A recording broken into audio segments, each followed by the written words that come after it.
À partir d'un extrait de 30 secondes, tu peux savoir du coup si j'ai des cornes ou pas sur tout le troupeau, sur l'ensemble des cheptels. C'est déjà une super belle réflexion, félicitations, tu as réussi à ne pas comprendre comment on analyse une exploitation.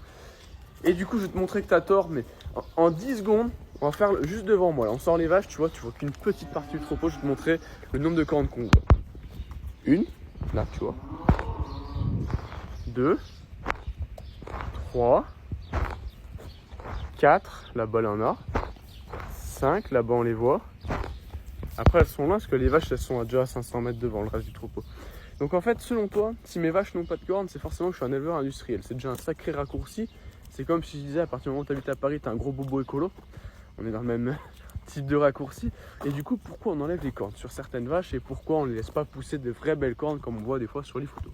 Première raison, c'est pour la sécurité, aussi bien de l'éleveur que d'elle-même. Parce que ces petites dames, elles sont pas réputées pour être très dociles entre elles. Si vous voulez, les vaches, c'est des animaux, quand on dit tu tapes une vache, en vérité, je lui tape, elles sont rien. Parce qu'il faut savoir que quand deux animaux de 600 kg, voire plus, se foncent dedans et se mettent des grands coups de boule, bon, c'est pas dans la volonté de caresser l'autre. Tu comprends?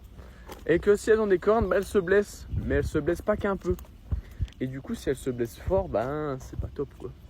Donc du coup, on enlève les cornes pour éviter ces problèmes. Puis pour éviter aussi les problèmes pour nous. Il y a un paquet d'électeurs qui sont déjà morts à cause de ça. Ensuite, on peut parler de ta perception de l'éleveur industriel. Est-ce que pour toi, un éleveur industriel, c'est un mec qui emmène ses vaches au pré tous les jours, en les tenant comme ça, en leur faisant un gros câlin tout du long, et que les vaches sont calmes, elles sont au pâturage, c'est une ferme familiale, engagée dans une filière locale et éco-responsable, ça a été reconnu par WWF et Greenpeace. Est-ce que pour toi ça c'est un élevage industriel? À toi de te faire ton avis. Mais je pense qu'on est bien loin de ce que tu essayais de faire passer là, et on est encore bien plus loin de ce que souvent les écologistes décrivent, type Hugo Clément, des énormes fermes là de plusieurs milliers de vaches. Non, pas ici.